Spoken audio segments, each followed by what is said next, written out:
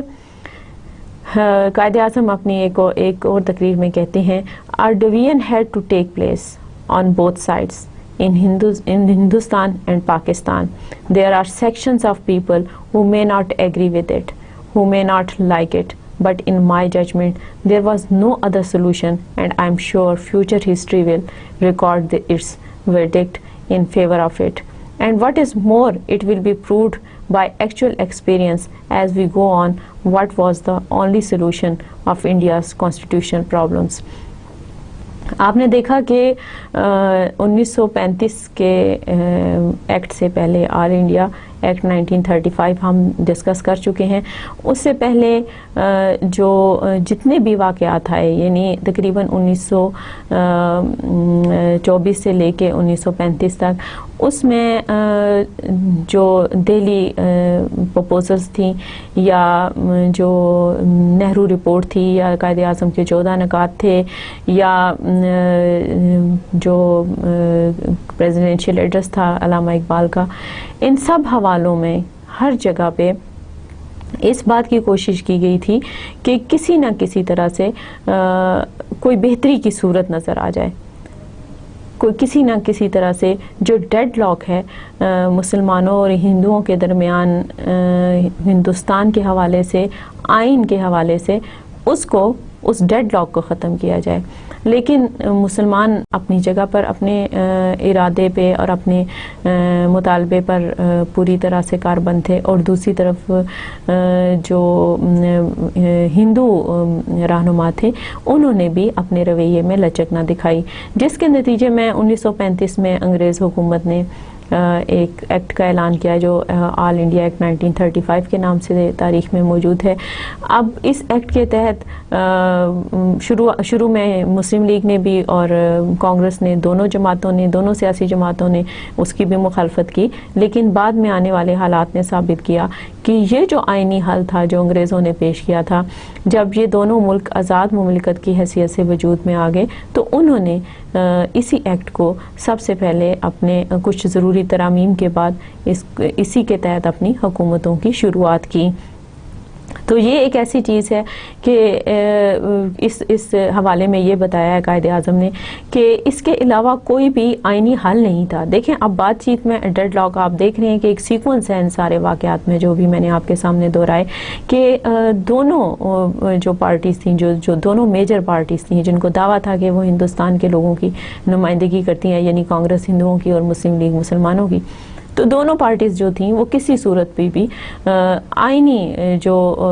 اصلاحات ہونی تھی ان پہ وہ متفق نہیں ہوتی تھیں، اور نہ آئین بنانے کے بارے میں ان میں کوئی ہم آہنگی پائی جاتی تھی. تو اس کے لیے پھر جو واحد حل تھا وہ پارٹیشن تھا، جس کے نتیجے میں دونوں ملک جو ہیں وہ وجود میں آئے. اسی طرح سے قائد اعظم نے کہا کہ an idea of a united India could never have worked, and in my judgment it would have led us to terrific disaster. Maybe that view is correct, maybe it is not. That remains to be seen. اسی طرح سے انہوں نے کہا کہ یہ جو United India کا یا ایک متحدہ ہندوستان کا جو ایک خیال تھا، وہ کہتے ہیں کہ میرے خیال میں کہ یہ کوئی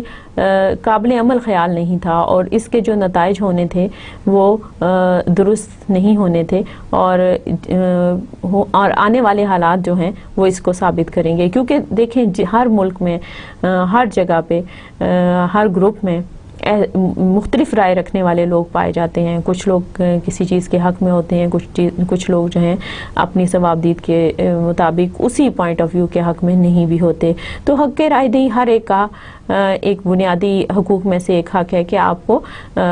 آزادی ہونی چاہیے، فریڈم آف سپیچ ہونا چاہیے. تو اسی بات، یہ جو قائد اعظم کی سپیچ کا حوالہ ہے وہ اسی چیز کا عنادار ہے کہ لوگ جو ہیں ان کو اپنی رائے دینے کا حق حاصل ہے. لیکن یہاں پر قائد اعظم کہتے ہیں لیکن میرے خیال کے مطابق، جو میری ججمنٹ ہے اس کے مطابق جو یہ جو ملکوں کی تقسیم ہے یہ بالکل ٹھیک ہوئی ہے، اور آنے والے حالات ثابت کریں گے کہ اس سے جو بہتر فیصلہ ہے وہ مسلمانوں اور ہندوؤں کے حق میں اور کوئی نہیں ہو سکتا تھا.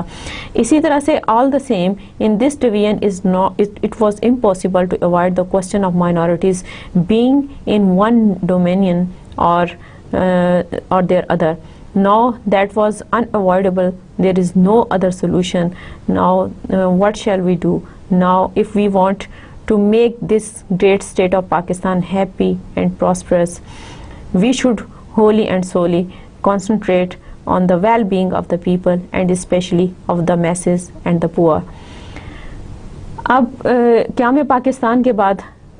اب جو ہمارے رہنما ہیں قائد اعظم، ان کا کام ابھی ختم نہیں ہوا. وہ پھر بھی لوگوں کو یہ بتا رہے ہیں کہ یہ جو تقسیم ہے اس پہ چاہے کتنے بھی نقطۂ نظر آئیں، آپ ابھی بھی دیکھ رہے ہوں گے کہ آج کل بھی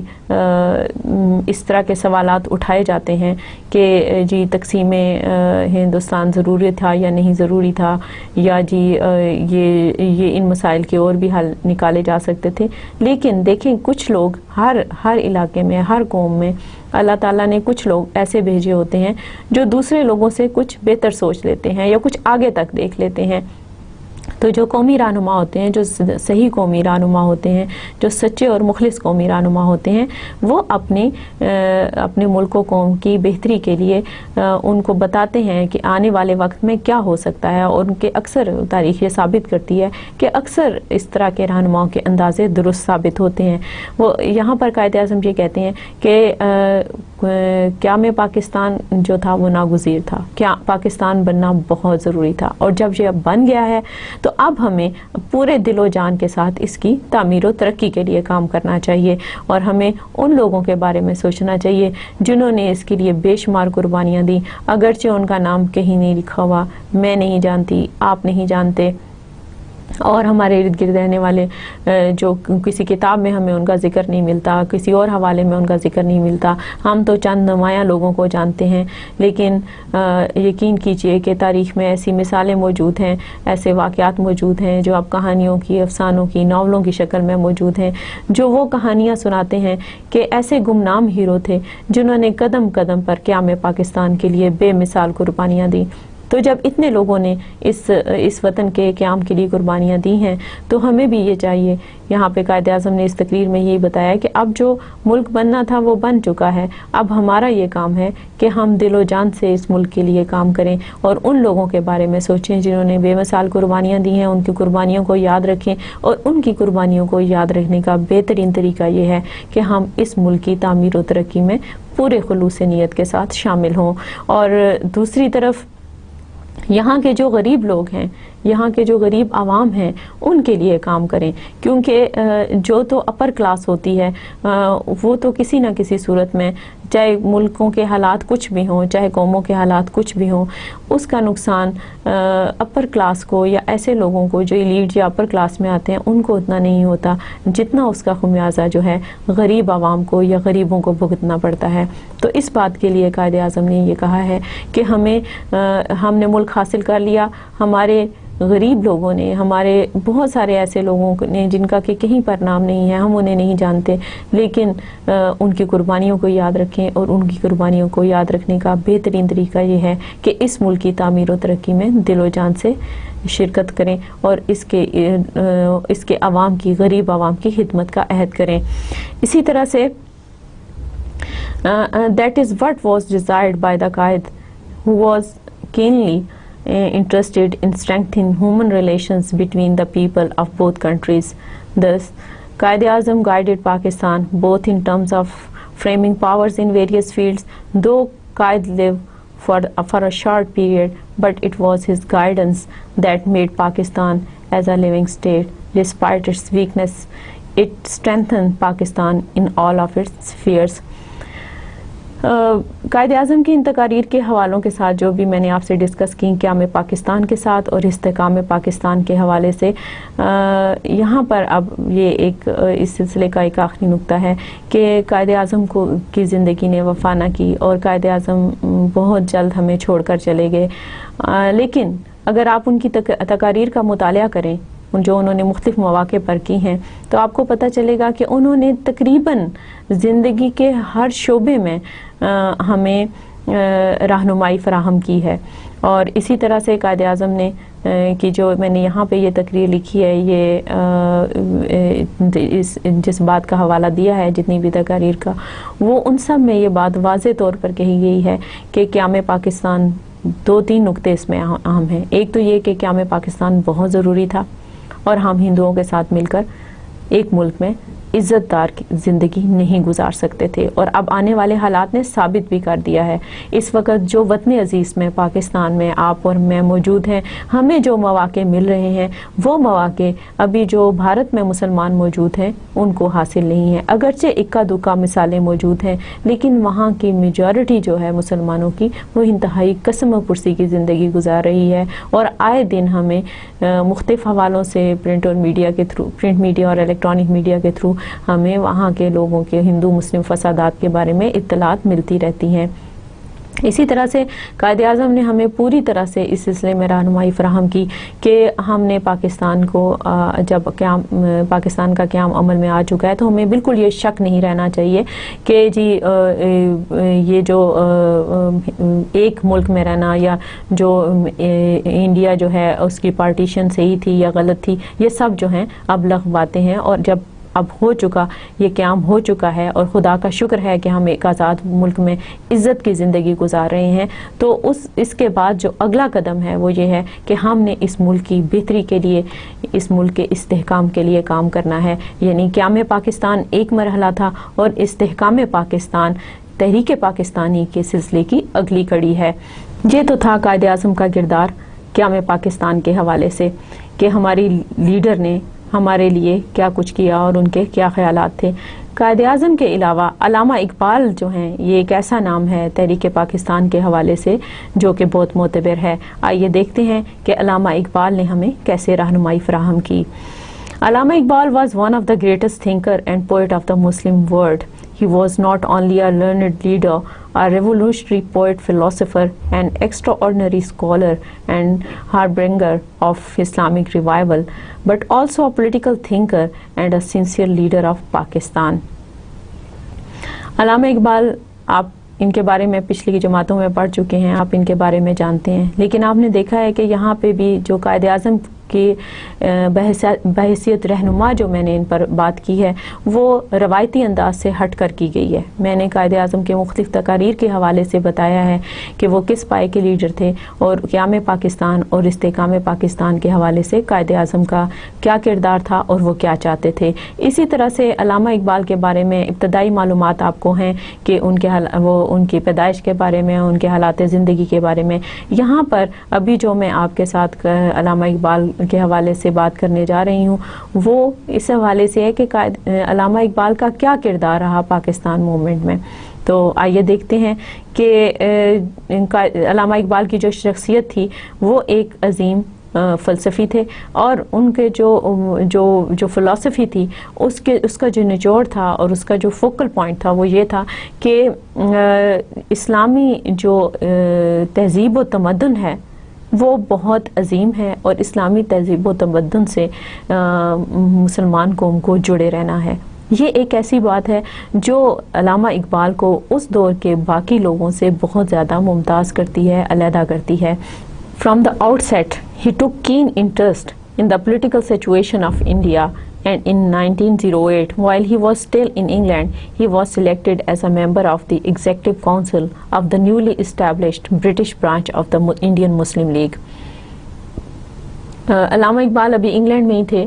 آپ کو پتہ ہے، حالات زندگی سے آپ واقف ہیں کہ علامہ اقبال جو ہے وہ مغربی ممالک میں رہے اور انہوں نے وہاں سے تعلیم حاصل کی۔ یہاں پر 1908 کا ذکر ہے کہ 1908 میں جب کہ علامہ اقبال انگلینڈ میں تھے تو وہاں پر جب مسلم لیگ کی ایک شاخ کا قیام عمل میں لایا گیا تو وہ اس کے ایک ممبر کی حیثیت سے وہ اس میں انہوں نے ایک ایگزیکٹو کونسل جو ایک بنائی گئی اس کے ایک ممبر کی حیثیت سے اس میں انہوں نے شمولیت اختیار کی۔ اسی طرح سے In 1931 and 1932, he represented the Muslim of India in the Round Table conferences held in England to discuss the issue of the political future of the Indian Muslims. اسی طرح سے 1931 اور 1932 میں ہونے والی جو گول میز کانفرنسز تھیں جن کا ہم اپنے پچھلے لیکچرز میں ذکر کر چکے ہیں، اس میں علامہ اقبال نے مسلمانوں کی نمائندگی کی۔ Iqbal was greatly inspired with political wisdom and divinely insight. He was deadly against atheism and materialism, and discarded the European concept of religion as the private faith of an individual having nothing to do with his temporal life. In his view, the biggest blunder made by Europe was the separation of church and state. یہاں پہ اقبال کی جو سیاست اور مذہب کے حوالے سے فلسفی ہے یا ان کا جو فلسفہ ہے اس کے بارے میں بتایا گیا ہے کہ علامہ اقبال جو تھے وہ ایک بہت ہی دور بین شاعر اور فلسفی تھے، لیکن ان کے جو خیالات تھے وہ مذہب اور سیاست کے حوالے سے بڑے واضح ہیں، اور جا بجا ان کی شاعری میں اور ان کی مختلف کتابوں میں اور ان کے مختلف لیکچرز میں ہمیں ان کا حوالہ ملتا ہے۔ ان کا یہ خیال تھا کہ یورپ نے جو سیاست اور حکومت کو الگ الگ کر دیا ہے یہ ان کی ایک بہت بڑی غلطی ہے، اور یہ غلطی جو ہے ان کو نہیں کرنی چاہیے تھی۔ وہ یہ کہتے ہیں کہ کسی بھی شخص کا جو اپنا یقین یا فیتھ ہوتا ہے اسی کی بنیاد کے اوپر جو ہے قوم بنتی ہے، کیونکہ اقبال کہتے ہیں کہ ہر فرد ہے ملت کے مقدر کا ستارہ، یعنی جو ایک فرد کا خیال ہوگا، جو ایک شخص کا خیال ہوگا، اس کا مطلب یہ ہے کہ جب ایسے ہی خیالات کے ایک جیسے خیالات کے لوگ اکٹھے ہوں گے تو قوم بنے گی۔ مثلا اگر آپ کے جو اپنے ذاتی خیالات ہیں، جیسے آپ کہتے ہیں کہ کھانا جو ہے آج کل جیسے جدید کھانے جو ہیں وہ عام ہو رہے ہیں، اور بعض لوگ کہتے ہیں کہ جی یہ ہمارے یا لباس جو ہیں وہ آج کل مغربی لباس جو ہیں ہمارے رواج میں آ رہے ہیں، تو کچھ گروپس ایسے ہیں جو کہ اس بات کے حق میں ہیں کہ نہیں جدید چیزوں کو فوری طور پہ اپنانا چاہیے، کچھ کہتے ہیں نہیں ہمیں اپنا کلچر، اپنی تہذیب یاد رکھنی چاہیے۔ تو اس حوالے سے علامہ اقبال کہتے ہیں کہ جو ایک فرد کی سوچ ہوتی ہے، اب اگر ایسے افراد اس سوسائٹی میں زیادہ ہوں گے جو یہ کہیں گے نہیں جی ہمیں اپنے کلچر کے مطابق چلنا ہے، تو ظاہر ہے کہ آپ کی جو سوسائٹی ہے وہ ایسی سوسائٹی کہلائے گی جو اپنی تہذیب جس کو یاد ہے، جس کو اپنا کلچر یاد ہے، اور وہ ایک زندہ قوم ہے۔ جبکہ اگر اسی سوسائٹی کے اندر ایسے لوگوں کی تعداد زیادہ ہو گئی جو یہ کہتے ہیں کہ نہیں جی نہیں یہ سب پرانی فرسودہ باتیں ہیں، ہمیں نئی چیزوں کو اپنانا چاہیے، ہمیں نئے جدید لباس، جدید اپیرنس جو ہے اس کے اوپر زور دینا چاہیے، اگر ایسے لوگوں کی معاشرے میں زیادتی ہو جائے گی یا ان کی تعداد زیادہ ہو جائے گی تو it is very difficult for us to maintain our identity as a nation, کیونکہ لباس ایک یا اپیرنس جو ہے آپ کی وہ ایک ایسی چیز ہے جس سے آپ کی آئیڈینٹی کا، آپ کی شناخت ہے، یہ ایک جیسے شلوار قمیض دوپٹہ خواتین کی شناخت ہے، کیونکہ اگر ایک ہی لائن میں مختلف لباس پہن کر اگر بہت ساری خواتین کو کھڑا کر دیا جائے، اگر ایک ساڑی میں ہے تو ایک ساڑی پہن کے کھڑی ہو جائیں، ایک سکرٹ پہن کے کھڑی ہو جائیں، ایک پینٹ شرٹ پہن کے کھڑی ہو جائیں، جو جاپنیز کا لباس ہے وہ پہن کر کھڑی ہو جائیں، یا افریقن کنٹریز کے اپنے لباس ہیں اگر وہ پہن کر کھڑے ہو جائیں، تو آپ کو پتہ ہے کہ یا عربی ہیں، جو عربی لوگ ہیں ان کے جو لباس ہیں ان کا ایک اپنا انداز ہے، اگر وہ پہن کر کھڑا ہو جائے ایک لائن میں، اگر ان سب لوگوں کو آپ فینسی ڈریس شوز دیکھتے ہوں گے، تو اگر آپ یہ جو ہی کوئی لباس پہن کر آپ کے سامنے کوئی ماڈل آتا ہے یا کوئی شخص آتا ہے تو آپ کو پتہ چل جاتا ہے کہ یہ کس ملک کی نمائندگی کر رہا ہے۔ اسی طرح سے شلوار قمیض جو ہے اگر کوئی خاتون پہن کر آتی ہے تو اس کا مطلب یہ ہے کہ اس کا تعلق پاکستان سے ہے، اگرچہ اسی خطے میں اور بھی مسلم ممالک ہیں جیسے ایران ہے یا افغانستان ہے یا بنگلہ دیش ہے، یہ بھی مسلمان ممالک ہیں، لیکن لباس کے حوالے سے میں اس وقت صرف مثال خواتین کے لباس کی دے رہی ہوں کہ لباس کے حوالے سے آپ دیکھیں کہ بنگلہ دیش کی جو خواتین ہیں وہ ساڑی پہنتی ہیں، اسی طرح سے افغانستان کا جو خواتین کا لباس ہے وہ مختلف ہے، اسی طرح سے ایران کی جو خواتین ہیں ان کا لباس مختلف ہے، یعنی ٹھیک ہے وہ مسلمان ممالک بھی ہیں لیکن بحیثیت قوم کا فرد جب آپ نمائندگی کرتے ہیں تو you have a special identity in the shape of your appearance dress, تو dress code is very important. تو اسی طرح سے یہاں پر یہی بات کی گئی ہے کہ جو ایک فرد کے جو خیال ہوتا ہے اسی کے مطابق ہی جب بہت سارے افراد ایک جیسے خیالات کے سامنے آتے ہیں تو وہی قوم بنتی ہے اور وہی قوم کی نمائندگی ہوتی ہے، اور یہ بہت ضروری ہے کہ ہم اپنے جو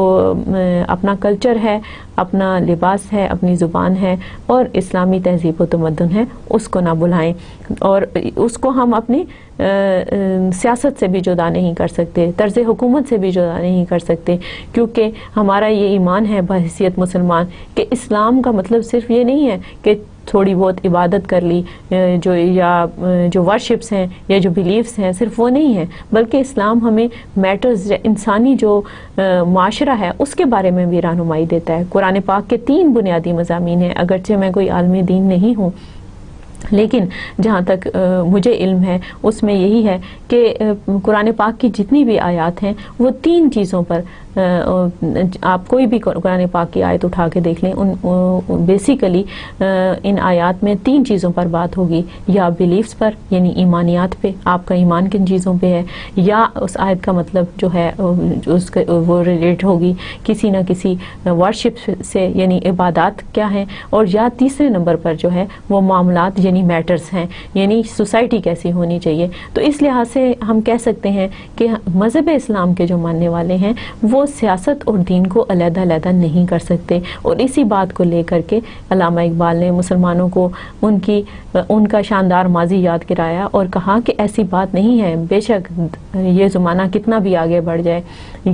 یہاں پر کتنی بھی ترقی کیوں نہ ہو جائے، یہاں پر جو ہمارا ماضی ہے، ہمارا جو دین ہے، ہم اسے اپنے زندگی سے، اپنے سیاست سے اور زندگی کی باقی معاملات سے علیحدہ نہیں رکھ سکتے۔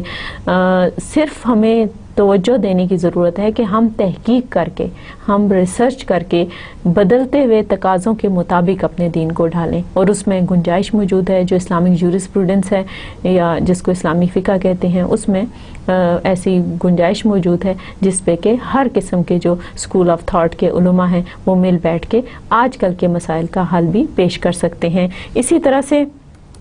اجتہاد پہ، یعنی علامہ اقبال نے اجتہاد پہ بہت زور دیا ہے۔ اسی طرح سے this proved to be a wonderful foresight as in a presidential address delivered at the annual session of the All India Muslim League on December 29, 1930. Iqbal demanded in the best interest of India as well as Islam the creation of a separate homeland for the Indian Muslims. یہاں پر اس point میں حوالہ ہے علامہ اقبال نے جو الہ آباد میں 1930 میں خطبہ دیا، اور اس میں انہوں نے کہا کہ مسلمانوں کا علیحدہ وطن قائم ہونا چاہیے، اور اس میں انہوں نے ان علاقوں کی بھی نشاندہی کی جہاں پہ مسلمانوں کی تعداد زیادہ ہے کہ ان علاقوں کو ملا کر ایک وطن بنا دیا جائے، ایک ملک بنا دیا جائے جس میں کہ مسلمان اپنے اسلام کے اصولوں کے مطابق زندگی بسر کر سکیں۔ اسی طرح سے he maintained Islam does not bifurcate the unity of man into an irreconcilable duality of spirit and matter. اسی طرح سے he maintained Islam does not bifurcate the unity of man into an irreconcilable duality of spirit and matter. اسی طرح سے روح اور مادے اور اس طرح کے جو فلاسفیکل ٹاپکس ہیں اس پہ علامہ اقبال نے بہت وضاحت کے ساتھ اپنی شاعری کے ذریعے اور اپنی مختلف مضامین میں انہوں نے ان نکات کو اٹھایا، ان سوالات کو اٹھایا اور ان کے جوابات دیے. اسی طرح in Islam God and the universe, spirit and matter, church and state are organic to each other. For such a group of people, the concept of an Indian nationhood and the construction of a state on national lines amounted to a negation of the Islamic principle of solidarity and therefore not acceptable to Muslims. یہاں پر دیکھیں خدا اور کائنات کے حوالے سے، روح اور مادے کے حوالے سے اور دین اور سیاست کے حوالے سے جتنی بھی باتیں جو ہیں وہ کی جا رہی تھیں یا اس وقت جو تبدیلی آ رہی تھی اس پہ پڑھے لکھے اور ایک میچور مائنڈیڈ یا ویژنری بندے کا جو دور تک دیکھ سکتا ہو اس کی تو نظر تھی، لیکن جو عام پبلک تھی وہ اتنی تیزی سے بدلتے ہوئے حالات اور نئے جو رجحانات تھے ان کے بارے میں یہ سمجھنے سے قاصر تھے کہ ان میں سے کیا اپنایا جائے اور کیا چھوڑ دیا جائے. انہی چیزوں کی نشاندہی جو ہے وہ علامہ اقبال نے اپنی شاعری کے ذریعے کی کہ ٹھیک ہے کہ نئے حالات کو اپنانا جو ہے وہ بہت ضروری ہے، کیونکہ اگر وہ وقت کے بدلتے ہوئے تقاضوں کو نہیں سمجھیں گے اور اپنے آپ کو اس کے مطابق نہیں ڈھالیں گے تو وہ جو دنیا کی ترقی یافتہ قومیں ہیں ان سے پیچھے رہ جائیں گے. مگر اس کے ساتھ ساتھ اس دوڑ میں، اس ترقی یافتہ قوموں کی دوڑ میں شامل ہونے کے لیے انہیں اپنی شناخت جو ہے وہ برقرار رکھنی ہے، اپنی شناخت نہیں بدل دینی. اور اپنی شناخت برقرار رکھنے کے لیے ضروری ہے کہ ہم اپنے تہذیب اور تمدن کو، اپنے لباس کو، اپنی زبان کو، اپنے طرز تعمیر کو، اپنے خیالات کو، اپنی فلسفی کو، ان سب چیزوں کو یاد رکھیں. Iqbal had no hesitation in saying, if the principle that the Indian Muslim is entitled to full and free development on the lines of his own culture and tradition in his own Indian homeland is recognized as the basis of a permanent communal settlement, he will be ready to stake all for the freedom of India. یہاں آپ یہ دیکھیں کہ علامہ اقبال جو ہیں وہ ان سارے خیالات کے باوجود کہ تہذیب میں جو اس نیا جو دور ہے یا جو جدید تہذیب ہے اس کو آپ اپنائیں ضرور، اور اس کے ساتھ ساتھ اپنی تہذیب کو یاد رکھتے ہوئے اپنے لیے جو موجودہ معاشرہ تھا، اس وقت کا جو معاشرہ تھا، اس میں اپنے آپ کو مدھم نہ ہونے دیں، اس میں اپنے آپ کو مرج نہ کریں، بلکہ اپنی شناخت برقرار رکھتے ہوئے زندہ رہیں. اور ظاہر ہے کہ اس صورت میں جبکہ ایک طرف ہندو میجورٹی تھی اور دوسری طرف انگریز تھے، مسلمانوں کے لیے بہت مشکل تھا کہ وہ ان کے درمیان میں رہتے ہوئے یہ شناخت برقرار رکھتے. ان کو یہی ڈر تھا کہ وہ اپنی شناخت کھو دیں گے. تو اسی بات کا ذکر اس یہاں پہ علامہ اقبال جو ہیں اس کام کے لیے، اپنی شناخت کی بحالی کے لیے، بحیثیت مسلمان اس دنیا میں ایک مثالی قوم بن کر رہنے کے لیے وہ کہتے ہیں کہ کوئی بات نہیں، اگر ہمیں یہ ساری چیزیں بھی قربان کرنی پڑتی ہیں اور اگر ہمارا علیحدہ وطن بن جاتا ہے تو ٹھیک ہے، ہم اس کے لیے تیار ہیں. اسی طرح سے he added, the life of Islam in this country very largely depends on its centralization in a specific territory, and thereby posed a question, is it possible to retain Islam as an ethical ideal and reject it as a state in favor of national politics in which religious attitude is not permitted to play any part? If the answer to this question was in the negative, it was impossible for the Muslims of India to stay within a secularized and unified political structure. یہاں پر دیکھیں کہ علامہ اقبال نے بڑی وضاحت کے ساتھ یہ بات بتائی ہے کہ کیا آپ یہاں یہ وہ سوال اٹھاتے ہیں کہ کیا مذہب کا سیاست کے ساتھ کوئی تعلق نہیں ہونا چاہیے، اور اگر ایسا ہے تو پھر ایک سیکولر اسٹیٹ بنتی ہے، ایک سیکولر معاشرہ بنتا ہے جس میں کہ ہر طرح کے مذاہب کے لوگ تو رہتے ہیں لیکن ان کی کوئی مذہبی شناخت نہیں ہوتی. لیکن ہمارا مسئلہ یہ ہے کہ ہماری جو معاشرتی زندگی ہے اس کی بنیاد بھی مذہب ہی ہے. علامہ اقبال کے خیال کے مطابق ہماری جو بحیثیت سوشل گروپ بھی جو ہماری شناخت ہے وہ ہمارا مذہب ہے، اور جب ہم مذہب اور معاشرے کو علیحدہ نہیں کرتے تو کیا بحیثیت کو مسلمان اس سرزمین کے اوپر اپنی شناخت برقرار رکھ سکتے ہیں؟ یہ ایک ایسا سوال تھا جو کہ برصغیر کے مسلمانوں کے لیے ایک ایسی سوچ جگانے میں، ایک ایسی سوچ بنانے میں مفید ثابت ہوا جو کہ بالآخر قیام پاکستان کی صورت میں سامنے آئی۔ اسی طرح سے جیسے کہ ان کی شاعری میں یہ بات، شاعری میں اس کی جو وضاحت ہے وہ اس طرح سے کرتے ہیں کہ جلال بادشاہی ہو کہ جمہوری تماشا ہو، جلال بادشاہی ہو کہ جمہوری تماشا ہو، جدا ہو دی سیاست سے تو رہ جاتی ہے چنگیزی۔ آپ اس سے اندازہ کر سکتے ہیں، یہ علامہ اقبال کی جو شاعری ہے اس سے اس بات کا پتہ چلتا ہے کہ مسلمانوں کے لیے جو مذہب ہے وہ بہت ہی اہم ہے، کیونکہ ہمارا مذہب، ہماری سیاست، ہمارا طرز زندگی، ہماری ہر طرح کی جو دینی اور دنیاوی جو احکامات ہیں یا جو رجحانات ہیں وہ اس سے علیحدہ نہیں ہو سکتے۔ یعنی ہماری سیاست بھی وہی ہے اور ہمارا دین بھی وہی ہے، اور ہمارے جو دین ہے وہی ہمیں اس دنیا میں رہنے کا طریقہ گر سکھاتا ہے، اور آج کل کی ماڈرن لینگویج میں ہم اس کو پولیٹکس کہتے ہیں۔ تو علامہ اقبال نے تو بڑی وضاحت سے کہہ دیا کہ جدا ہو دی سیاست سے تو رہ جاتی ہے چنگیزی۔ آئیے دیکھتے ہیں کہ علامہ اقبال اور کیا کہتے ہیں۔ It is apparent from the above that the purpose for the creation of a separate Muslim state was twofold. It was to end the Hindu-Muslim conflict and also enable Islam to play its vital role as a cultural force. In the context of the Indian subcontinent, commitment to Islam could only be fulfilled by the creation of a separate Muslim state.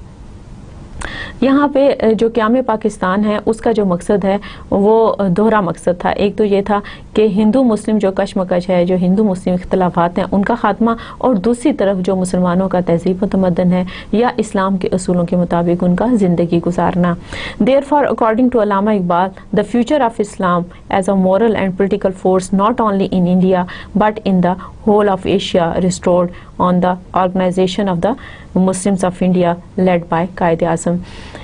یہاں پہ آپ یہ دیکھیں کہ علامہ اقبال نے یہ بتا دیا کہ جو ہمارا مذہب ہے اور ہمارا معاشرہ ہے اور ہماری سیاست ہے وہ الگ الگ نہیں ہو سکتے، اور جب وہ الگ الگ نہیں ہیں تو ہم کسی ایسی کمیونٹی کے ساتھ نہیں رہ سکتے کہ جو کہ جن کا مذہب الگ ہے اور جن کی سیاست الگ ہے۔ ایک تو یہ بات، اور دوسری طرف یہ بات کہ جس معاشرے میں جو معاشرہ جو ہے وہ اپنے دین اور سیاست کو علیحدہ نہیں کر سکتا، اس کا ادغام کسی دوسری تہذیب کے ساتھ ہونا بہت مشکل ہوتا ہے۔ اس کام کے لیے دو باتیں تھیں، یعنی علیحدہ وطن کا قیام، پاکستان کا قیام جو ہے اس کے علامہ اقبال کے نزدیک اس کی فلسفی میں دو چیزیں تھیں۔ ایک تو یہ کہ جو ہندو مسلم جو بہت سالوں کے ساتھ بڑے خون ریز اور بڑے ہی تلخ قسم کے تجربات اور واقعات ہوئے، ایک تو یہ کہ ان کا خاتمہ، اور دوسرا یہ کہ اسلامی تہذیب و تمدن کے اندر رہتے ہوئے اس دنیا کی سیاست میں شامل ہونا۔ Therefore, اور اسی کام کے لیے علامہ اقبال نے کہتے ہیں کہ جو اسلام کا جو مستقبل ہے وہ پاکستان کے اندر جو ملک علامہ اقبال نے سوچا، ان کے مطابق جو نیا ملک ہوگا اس میں ان دونوں چیزوں کا خیال رکھا جائے گا، اور اس کے لیے تجویز کرتے ہیں رہنما کے طور پہ وہ قائد اعظم کو۔ Iqbal was singularly the major influence in sharpening and defining the feeling of Muslim identity and separateness on the basis of religion, history, tradition and culture. He gave his community a message of faith, hope and struggle. He believed in a dynamic rather than static view of life, self-awareness, which was the cornerstone of Iqbal's philosophical thinking, profoundly motivated the rising middle class of the Muslim community. یہاں پر آپ یہ دیکھیں کہ علامہ اقبال جو ہے وہ جو ان کا بیسک فلسفہ ہے وہ خودی پہ، اویئرنیس پہ، آگاہی پہ جو ہے وہ بہت زور دیتا ہے، اور اسی کے بارے میں زیادہ تر علامہ اقبال کی شاعری میں، ان کے مضامین پہ اسی بارے میں بات کی گئی ہے، تاکہ ہر ایک شخص کو جو کہ مسلمان ہے، جو کلمہ پڑھتا ہے اور جو اس وقت کے مسلمان قومیت میں شامل تھا، مسلمان قوم میں شامل تھا، اس کے لیے علامہ اقبال کا فلسفہ یہ تھا کہ اس کو اس بات کا احساس دلایا جائے کہ وہ کتنا اہم ہے، اور اس کی کتنی زیادہ اہمیت ہے بحیثیت ایک فرد کا، بحیثیت ایک فرد، اور بحیثیت فرد اس کی یہ ذمہ داری ہے کہ وہ اپنی قوم کے ساتھ جو ہے وہ وفا کرے، اور اپنی قوم کے جو اصول ہیں یا جو تہذیب و تمدن ہے اس کے مطابق جو ہے وہ چلے۔ اور اس لحاظ سے خودی کا جو فلسفہ ہے علامہ اقبال کا، اس کے بارے میں آپ جانتے ہوں گے کہ علامہ اقبال نے خودی کا درس دیا اور بتایا کہ ہر ایک شخص جو ہے وہ بہت زیادہ اہم ہے، اور قوم میں کوئی بھی شخص فالتو نہیں ہوتا، بلکہ ہر ایک کی اپنی اہمیت ہوتی ہے۔ ان کے اس فلسفے کی وجہ سے ایلیٹ کلاس کی تو ایک اہمیت تھی ہی، لیکن جو عام لوگ تھے، جو کہ مڈل کلاس تھی یا جو کہ غریب لوگ تھے، ان کو بھی اپنی اہمیت کا احساس ہونے لگا، اور یہ جو ہے علامہ اقبال کے فلسفے کا پہلو بہت ہی اہم ہے، اور اس سے پہلے جو ہے اس کی ہمیں کہیں کوئی مثال نہیں ملتی۔ یعنی علامہ اقبال نے اپنی شاعری کے ذریعے ہر ایک فرد کو جو کہ مسلم قوم کا حصہ تھا، اس کو یہ احساس دلایا کہ وہ بہت اہم ہے، اور اس کو اپنا ملک کی تعمیر و ترقی کے لیے، اپنی قوم کے لیے اپنا کردار ادا کرنا چاہیے۔ یعنی عام لوگوں میں انہوں نے اس پیغام کو دیا، اور یہ پیغام جو تھا ہر فرد کے اندر، ہر فرد کو، جتنے بھی لوگ اس وقت برِ صغیر پاک و ہند میں مسلمانوں کی حیثیت سے رہ رہے تھے، انہیں اپنی اہمیت کا احساس ہوا، اور ان کا جو خون تھا اس میں ایک نئی طرح سے جوش اور ولولہ پیدا ہوا، اور اس جوش و ولولے کی وجہ سے ہی ہمیں پاکستان حاصل ہوا۔ Iqbal's poetry we find a significant symbol, Deedavar, yani visionary, who may be deemed as Iqbal himself. He could foresee what other could not. A visionary sees the problems or critical phenomena in a long-term perspective and develops some sort of cosmic sense. Such individuals, although very rare, change the course of history forever, as indeed Iqbal did. Iqbal کی ہمیں اپنی شاعری کے اندر ہی نا ایک لفظ ملتا ہے دیدور۔ جیسے علامہ اقبال کہتے ہیں کہ ہزاروں سال نرگس اپنی بے نوری پہ روتی ہے، بڑی مشکل سے ہوتا ہے چمن میں دیدور پیدا۔ دیدور کا مطلب ہوتا ہے ویژنری، یعنی ایسا شخص جو دور تک دیکھ سکے۔ یعنی عام فرد جو ہوتا ہے، عام جو معاشرے میں لوگ رہ رہے ہوتے ہیں، وہ اپنے اپنے کام کر رہے ہوتے ہیں، لیکن کچھ رہنما ایسے ہوتے ہیں، رہنمائی کا شرف ان لوگوں کو حاصل ہوتا ہے جو آگے تک دیکھ سکتے ہیں، اور انہی کی وجہ سے جو قیام پاکستان جیسے میریکل یا معجزے ہوتے ہیں وہ ممکن ہوتے ہیں۔ تو اقبال جو ہیں وہ بھی ایک ایسے دیدور تھے، ایک ایسے شخص تھے جن کو اس چیز کی خبر تھی، جو آگے تک دے گئے تھے، جو مستقبل پہ جنہوں نے نظر رکھی ہوئی تھی کہ اگر وہ یہ فلسفہ دے گئے جس طرح کا خیال انہوں نے پیش کیا تھا تو اس کے دورست اثرات مرتب ہوں گے، اور اس طرح کے جو لوگ ہوتے ہیں وہی قوموں کی تاریخیں رقم کرتے ہیں۔ Pakistan owes its existence to Allama Iqbal, and the people of Pakistan owe a great deal of gratitude to his extraordinary vision. After the disaster following the Balkan Wars of 1912, the fall of the Caliphate in Turkey, and many anti-Muslim non-stop actions against Muslims in India and elsewhere by the intellectuals and so-called secular-minded leaders, Allama Iqbal suggested a separate state for the Muslims of the Indian subcontinent so that they can express the strength and truth of Islam to the utmost. یہاں پر ذکر ہے بیلکن wars کا کہ جب پہلی جنگ عظیم ہوئی تو اس کے نتیجے میں جو سلطنت عثمانیہ تھی اس کو توڑ دیا گیا اور اس کے بہت سارے حصوں پر مغربی ممالک نے قبضہ کر لیا. اسی طرح سے پوری دنیا کے اندر جہاں پر بھی مسلمان بادشاہتیں قائم تھیں ان میں مغربی ممالک کا اثر بہت بڑھ چکا تھا، اور اس وقت بڑھتے ہوئے اثرات کی وجہ سے بہت سارے جو مسلمان لیڈرز میں سے بھی اور مسلمان قوم میں بھی ہر جگہ پہ پوری دنیا کے اندر ایسے لوگ موجود تھے جو کہ مصلحت کے پیش نظر خاموش رہتے تھے. ان کو اگرچہ حالات نظر آ رہے تھے لیکن وہ بھی ایسے ہی خیالات کا اظہار کرتے تھے جیسے کہ عالمی منظرنامے پر ہو رہا تھا. یعنی وہ یہ کہتے تھے کہ ہمیں اس وقت جو ہے دین اور مذہب اور تہذیب و تمدن اور اس طرح کی باتوں پہ زور دینے کے بجائے ہمیں اس وقت بدلتے ہوئے وقت کے تقاضوں کے مطابق نئے حالات کے مطابق خود کو ڈھال لینا چاہیے، اور ایک جیسے مختلف قسم کے مذہب کے لوگ جو ہیں وہ مل جل کر زندگیاں گزار رہے ہیں، مختلف جگہوں پر رہ رہے ہیں، ہمیں بھی ویسے ہی کر لینا چاہیے. ان حالات میں اگرچہ بظاہر اس وقت کے حالات کے تقاضوں کو دیکھتے ہوئے یہ بڑی صائب سوچ تھی، لیکن علامہ اقبال نے اس کی مخالفت کی اور انہوں نے ان حالات میں اپنے زمانے میں ایسے لوگوں کے موجودگی میں انہوں نے ایک علیحدہ فلسفہ دیا. انہوں نے کہا نہیں ٹھیک ہے، سلطنت عثمانیہ کی وجہ سے مسلمان ملک کے مسلمان سلطنت کے حصے علیحدہ ہو گئے، باقی جگہوں پہ بھی مسلمانوں کے ساتھ برا سلوک کیا جا رہا ہے، لیکن اس کے باوجود انہوں نے 1930 میں انہی حالات میں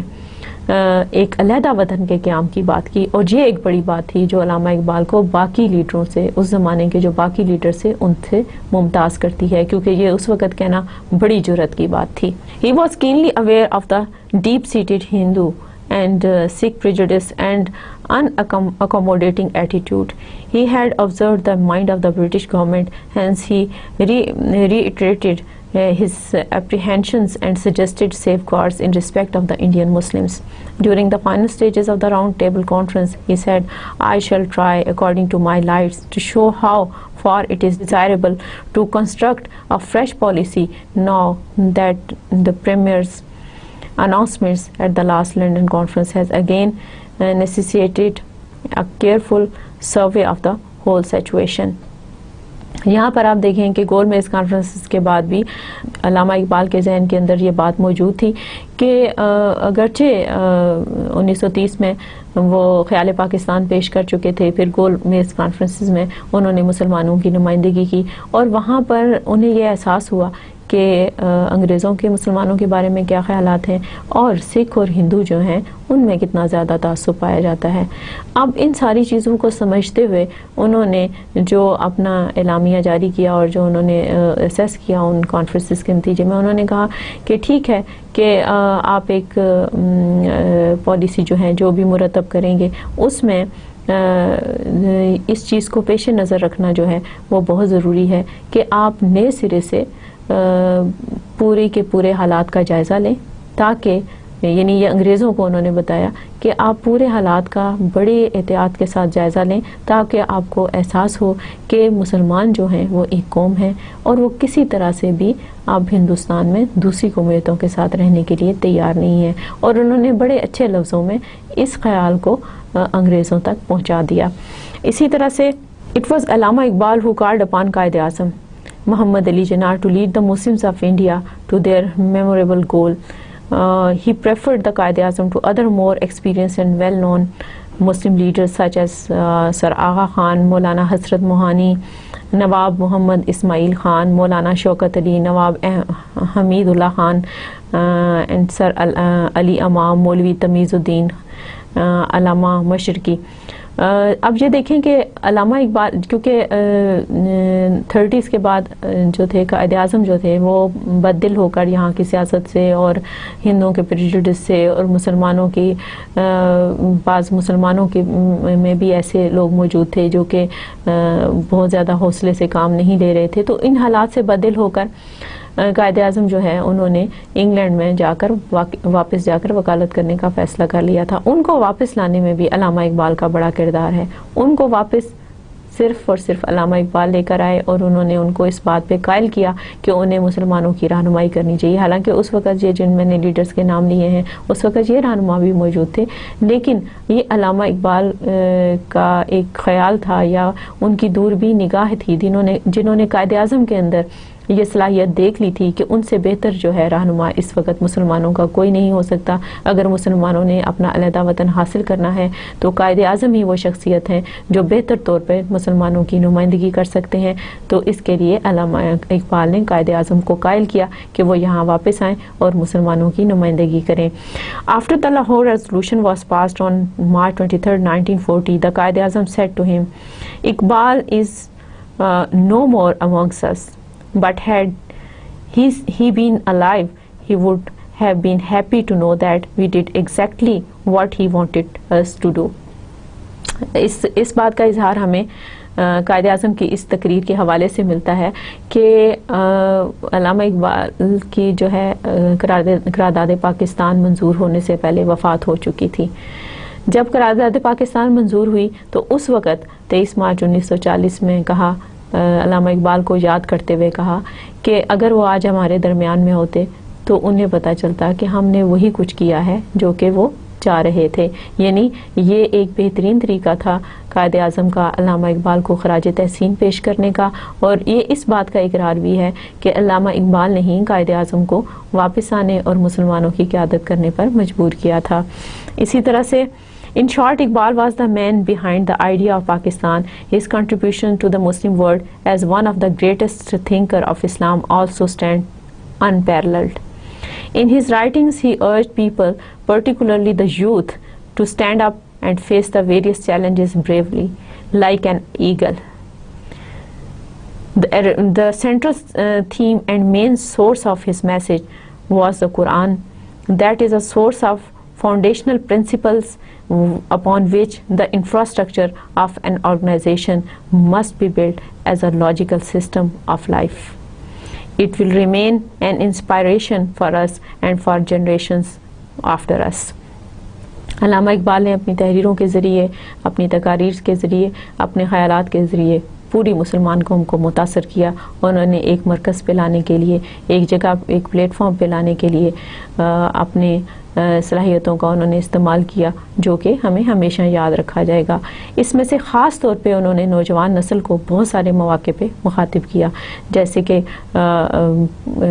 علامہ اقبال کی شاعری سے ظاہر ہوتا ہے کہ تو شاہی ہے بسیرا کر پہاڑوں کی چٹانوں پر، اور اس طرح سے ایگل سے تشبیہ دی، یعنی شاہین کے ساتھ تشبیہ دی گئی. اور شاہین ایک ایسا پرندہ ہے جس کی عادات باقی پرندوں سے بڑی مختلف ہیں، اور جس کے خیالات اور اڑان جو ہے وہ باقی پرندوں کے مقابلے میں بہت بلند ہوتی ہے. تو اقبال جو ہے وہ شاہین سے مسلمان نوجوانوں کو تشبیہ دیتے تھے، اور اسی حوالے سے علامہ اقبال کی شاعری میں بیشتر اشعار ہمیں ایسے ملتے ہیں جو مسلمان نوجوانوں کے حوالے سے موجود ہیں، اور جس سے مسلمان نوجوانوں کے اندر ایک جوش و جذبے کو بیدار کرنے کی کوشش کی گئی ہے. اسی طرح سے قرآن پاک اور اس کی تعلیمات کی طرف بھی علامہ اقبال کی شاعری جو ہے وہ ہمیں راغب کرتی ہے، اور قرآن کی اہمیت اور قرآن کے اندر جو تعلیمات موجود ہیں ان کو سمجھنے اور ان پر عمل کرنے کی ضرورت پر علامہ اقبال کی شاعری میں زور دیا گیا ہے. اسی طرح سے علامہ اقبال نے اپنی انہی خیالات کی وجہ سے بر صغیر پاک و ہند میں اور خاص طور پر تحریک پاکستان میں ایک یادگار کردار ادا کیا، اور میں نے آج کے لیکچر میں اس کا ذکر کیا. آئیے اب ایک اور رہنما کے بارے میں بات کرتے ہیں، وہ ہیں چودھری رحمت علی. قائد اعظم کے بارے میں آپ کو پتہ چل گیا، قائد اعظم کی مختلف تقاریر کے حوالے سے میں نے قائد اعظم کی علیحدہ سے جو پولیٹیکل سروسز تھیں یا مورل سروسز تھیں یا سوشل سروسز تھیں ان کے اوپر بات نہیں کیا، بلکہ میں نے قائد اعظم کا جو حوالہ ہے، ان کی تقاریر کا جو حوالہ ہے تحریک پاکستان کے حوالے سے اور ایک لیڈر کے حوالے سے ان کا کیا رول رہا اس پر بات کی. اسی طرح سے علامہ اقبال کے بارے میں جو میں نے بات کی وہ بھی اسی حوالے سے کی کہ انہوں نے کس طرح سے اپنی شاعری کو مسلمانوں کے لیے جد و جہد آزادی کے لیے استعمال کیا، اور کس طرح سے انہوں نے مسلمانوں کو دو چیزوں پر کاربند کیا. ایک یہ کہ ان کا مذہب بہت امپورٹنٹ ہے، دوسرا یہ کہ ان کی شناخت بہت امپورٹنٹ ہے، اور تیسرا یہ کہ ان کے لیے علیحدہ وطن بہت ضروری ہے. یہ ایسے رہنما تھے کہ ان کے ساتھ اس وقت انہی کے خیالات کے اور لوگ بھی موجود تھے، جن میں سے ایک نام جو ہے وہ چودھری رحمت علی کا ہے. آئیے دیکھتے ہیں چودھری رحمت علی جو ہیں انہوں نے کیا کردار ادا کیا. یہاں پہ کیونکہ علامہ اقبال اور قائد اعظم کے بارے میں آپ زیادہ پڑھتے رہے ہیں، اس لیے میں نے ان کے حالات زندگی پہ بھی زیادہ بات نہیں کی تھی، لیکن چودھری رحمت علی کے بارے میں نے یہاں لکھا ہے کہ وہ 16 نومبر 1895 کو پیدا ہوئے. ان کی وفات جو ہے وہ 12 فروری 1951 میں ہوئی. کیمبرج میں وہ زیادہ عرصہ تک رہے اور وہیں پر وہ دفن ہیں، اور ان کی جو وجہ شہرت ہے وہ پاکستان موومنٹ اور پاکستان نیشنل موومنٹ کے حوالے سے ہے. آئیے دیکھتے ہیں کہ چودھری رحمت علی نے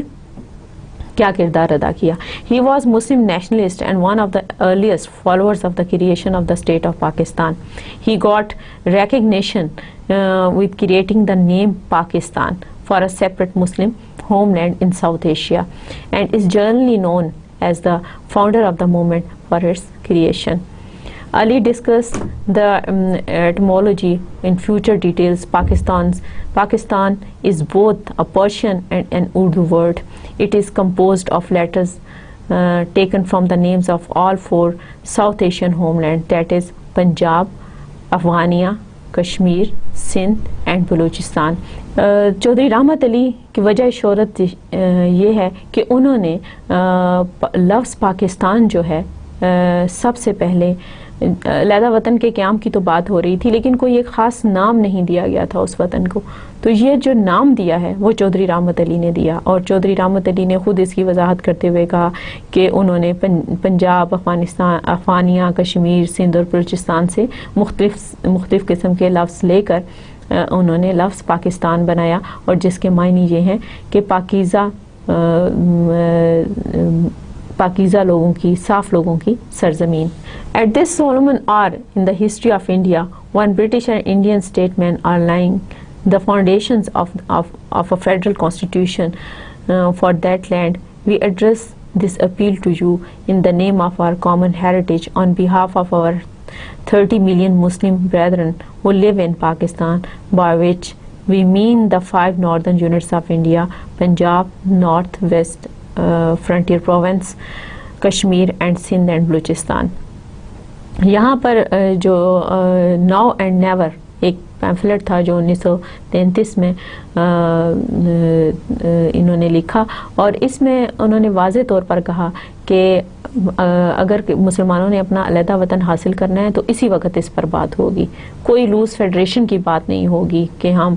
جب انگریز واپس جائیں تو یہ ہندوستان کو ایک لوز فیڈریشن کے طور پہ چھوڑ جائیں اور جس میں مسلمان بھی رہ رہے ہوں اور تھوڑا بہت شناخت کے لیے علیحدہ سے ایک حصہ ہو جس میں مسلمان رہ رہے ہوں. تو اس میں ناؤ اینڈ نیور جو پامفلٹ تھا اس میں بالکل پوری قطعیت کے ساتھ، پوری وضاحت کے ساتھ یہ بات، پورے زور کے ساتھ یہ بات کی گئی کہ مسلمانوں کا علیحدہ وطن ہی ہونا چاہیے اور اس کے علاوہ کوئی مطالبہ نہیں ہونا چاہیے، اور اس وطن کا نام جو ہے وہ پاکستان ہونا چاہیے. In 1934, Chaudhry Rahmat Ali and his friends met Muhammad Ali Jinnah and appealed for his support of Pakistan idea. He replied, "My dear boys, don't be in a hurry. Let the waters flow and they will find their own level." یہاں پر 1934 کے اس واقعے کا ذکر ہے جب چودھری رحمت علی جو ہیں وہ قائد اعظم محمد علی جناح سے ملے، اور وہ بہت پرجوش نوجوانوں میں سے تھے، اور انہوں نے اسی جوش میں یہ بات کی کہ آپ ہمارے ساتھ جو خیال پاکستان ہے اس سلسلے میں آپ ہمارے ساتھ کام کریں. تو علامہ اقبال نے تو قائد اعظم نے ان کو ایک بہت ہی مدبرانہ جواب دیا جو کہ ان کی ایک میچور سوچ کی جو ہے وہ عکاسی تھا. انہوں نے کہا کہ میرے بچوں تمہیں اس میں جلدی کرنے کی ضرورت نہیں ہے، آپ اپنا کام کرتے جاؤ اور دیکھو کہ کس طرح سے کس رخ پہ جاتی ہے یہ تحریک. اسی طرح سے after the creation of Pakistan, Chaudhry Rahmat Ali was a leading figure for the conception of Pakistan. He lived most of his life in England. He had been voicing his dissatisfaction with the creation of Pakistan ever since his arrival in Lahore on April 6, 1948. قیام پاکستان کے بعد چودھری رحمت علی 1948 میں پاکستان آئے، April 1948 میں. 1948 میں پاکستان آنے کے بعد بھی وہ اس وقت کے رہنماؤں سے اور لوگوں سے کچھ خفا تھے، اور وہ اس وجہ سے خفا تھے کہ انہوں نے جو علاقے کہے تھے اپنی مختلف پیمفلٹس میں، اپنی مختلف تقاریر میں، اور ان کے خیال میں جن علاقوں کو پاکستان کا حصہ ہونا چاہیے تھا، وہ یہ سمجھتے تھے کہ اس کے لیے پوری طرح سے مطالبے پہ زور نہیں دیا گیا، یا کیوں اتنے کم حصے پہ جو ہے اکتفا کیا گیا۔ یہ ان کی ایک اختلاف تھا، اور اس کی وجہ سے وہ جب پاکستان تشریف بھی لائے تو ان کے دل میں تھوڑی خفگی موجود تھی۔ یہاں پر یہ میں نے نقشہ شامل کیا ہے جو کہ چودھری رحمت علی نے ان علاقوں کی نشاندہی کی تھی کہ جو کہ مسلم اکثریت علاقے تھے، اور جن کو کہ جہاں پر کہ مسلمان حکومت ہونی چاہیے تھی، اور جن علاقوں کو ایک مسلمان حکومت کا یا پاکستان کا حصہ ہونا چاہیے تھا۔ آپ دیکھ سکتے ہیں کہ یہ علاقے جو ہیں آج کل کے پورے انڈیا اور موجودہ پاکستان کے علاقے جو ہیں اور بنگلہ دیش جو ہے، وہ سب کے سب علاقے شامل ہیں، اور ان میں یہ جو سبز رنگ میں علاقے دکھائے گئے ہیں وہ سارے کے سارے مسلم اکثریت علاقے ہیں۔ تو یہ کافی سارا ایریا بنتا تھا، اس کے مقابلے میں یقیناً ابھی جو ہمارے پاس پاکستان کا رقبہ ہے وہ کافی کم ہے۔ اسی طرح سے since he was unhappy over a smaller Pakistan than the one he had conceived in 1933 pamphlet Now or Never, because of political difference with other leaders of that time, he did not stay in Pakistan and left for England in October 1948. وہ April 1948 میں پاکستان آئے، لیکن وہ اس بات پہ خفا تھے، ایک تو یہ کہ کم حصے پہ کیوں اکتفا کیا گیا، اور دوسرا ان کے کچھ اس وقت کے جو سیاسی رہنما تھے ان کے ساتھ کوئی اختلافات تھے، جس کی وجہ سے وہ زیادہ عرصہ پاکستان میں انہوں نے قیام نہیں کیا، اور وہ واپس انگلینڈ چلے گئے۔ اکتوبر میں وہ واپس انگلینڈ چلے گئے، جہاں پر 1951 میں ان کا انتقال ہو گیا۔ لیکن اس میں کوئی شک نہیں کہ انہوں نے پورے دل کے ساتھ، پوری تندہی کے ساتھ، پوری سنسیئرٹی کے ساتھ انہوں نے اپنی پوری زندگی ایک مسلمانوں کے علیحدہ وطن کے قیام کی تحریک چلانے کے لیے، لوگوں میں یہ احساس پیدا کرنے کے لیے وقف کی۔ اگر ہم ان کی زندگی کا، ان کی لکھی ہوئی کتابوں کا اور پمفلٹس کا مطالعہ کریں تو پتہ چلے گا کہ ان کے خلوص میں کوئی شک نہیں تھا، کیونکہ وہ مسلمانوں کو یہاں پر ایک بہت ہی اچھے سٹیٹس کے ساتھ، ایک بہت ہی عزت والی جگہ پر دیکھنا چاہتے تھے، اور اس کے لیے انہوں نے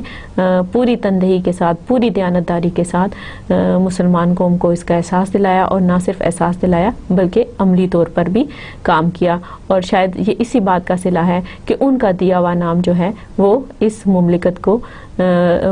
کے ساتھ ہمیشہ رہے گا، اور پاکستان کا جو لفظ ہے اور چودھری رحمت علی خان جو ہیں وہ اکٹھے ہمیں یاد آتے ہیں، اور اسی حوالے سے ہم ان کو یاد رکھتے ہیں۔ اسی طرح یہ تو چند ایک میں نے 3 نمایاں لیڈروں کا ذکر کیا، جن میں کہ قائد اعظم علامہ اقبال اور چودھری رحمت علی شامل ہیں۔ یہاں پر میں نے ایک لسٹ دی ہے جس میں مولانا محمد علی جوہر ہیں، ابراہیم اسماعیل چندریگر ہیں، سید شمس الحسن ہیں، جان محمد جنیجو ہیں، چودھری خلیق الزماں ہیں، عبدالقیوم خان ہیں، شوکت حیات خان ہیں، لیاقت علی خان ہیں، محمد ظفر اللہ خان ہیں، سکندر حیات خان، نواب وقار الملک، حسرت موہانی، محسن الملک، خواجہ ناظم الدین، عبدالرب نشتر، غلام احمد پرویز، قاضی محمد عیسیٰ، نور الدین قریشی، مولانا شوکت علی، حسین شہید سہروردی، سید میر حسن، بہادر یار جنگ۔ یہ لسٹ جو ہے یہ بہت طویل ہے، اور یہ اس وقت اس ایک لیکچر میں ممکن نہیں کہ ان سب رہنماؤں کے اوپر ہم سیر حاصل بحث کریں۔ بلا شبہ ان سب کا جو کام ہے، یا کچھ ایسے نام بھی جو شاید اس لسٹ سے رہ گئے ہوں، وہ بھی شامل کیے جا سکتے ہیں۔ آپ کی جو درسی کتاب ہے، اور اس کتاب کے علاوہ جو ویسے آپ کو میں نے ہیلپنگ ریڈنگ مٹیریل کی جو میں نے وضاحت کی ہے، وہ آپ اس میں پڑھیں کہ کتنے لوگوں نے تحریک پاکستان کے لیے کام کیا، اور ہم ان کی خدمات کو کبھی بھی فراموش نہیں کر سکتے۔ آپ جس بھی علاقے سے تعلق رکھتے ہیں، آپ یہ کام بھی کر سکتے ہیں، کیونکہ ہمارے پاس ابھی تک مکمل ڈیٹا بھی اس سلسلے میں موجود نہیں ہے۔ آپ جس علاقے سے بھی تعلق رکھتے ہیں، آپ یہ کر سکتے ہیں کہ آپ اپنے علاقوں میں دیکھیے کہ وہاں پر تحریک پاکستان کے لیے کن لوگوں نے کام کیا، اور یہ ایک ایسی دستاویز ہوگی جو کہ ہمیں لوگوں کی قربانیوں کو یاد رکھنے کے لیے خراج تحسین پیش کرنے کے لیے ایک بات ہوگی، کیونکہ ایسے بہت سارے گمنام لوگ موجود ہیں جن کے بارے میں ہم ابھی تک نہیں جانتے، اور خوش قسمتی سے ابھی تک ہمارے پاس اس نسل میں سے، ان بزرگوں میں سے لوگ موجود ہیں۔ آپ ان سے رابطہ کر سکتے ہیں، ان سے پوچھ سکتے ہیں اپنے اپنے علاقے میں، اور وہ ریکارڈ جو ہے آپ اکٹھا کر سکتے ہیں۔ یہ کام آپ مطالعہ پاکستان کے سلسلے میں یہ جو لیکچر ہے اس کے لیے آپ ایک کام کے طور پر، ایک اسائنمنٹ کے طور پر کر سکتے ہیں۔ اسی طرح سے